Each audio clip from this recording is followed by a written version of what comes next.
সাংস্কৃতিক জগতৰ বাবে দুখবৰ তেওঁ আৰু আমাৰ মাজত নাই। নিয়তিৰ ওচৰত হাৰ মানি তেওঁ আমাৰ মাজৰ পৰা গুচি গ'ল। নমস্কাৰ বন্ধুসকল, কি খবৰ? আশা কৰিছোঁ সকলোৱে ভাল।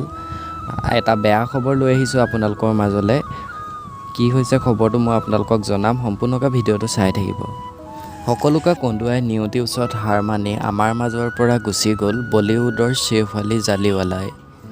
জনপ্ৰিয় অভিনেত্ৰীগৰাকীৰ মৃত্যুৱে বলিউডত শোকৰ ছাঁ পেলাইছে। এতিয়া বহুকেইটা ছুপাৰহিট গানত তেওঁ অভিনয় কৰিছিলে, লগতে বহুতকেইখন চিনেমাতো অভিনয় কৰিছিলে আৰু তেওঁৰ মৃত্যুৱে এতিয়া বৰ্তমান শোকৰ ছাঁ পেলাইছে হলদে।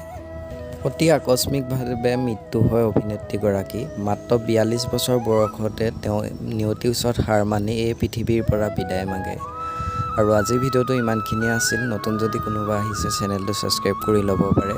আৰু কেনেকুৱা ধৰণৰ খবৰ জানিব মন আপোনালোকে কমেণ্ট বক্সত আপোনালোকৰ মন্তব্যটো দিব।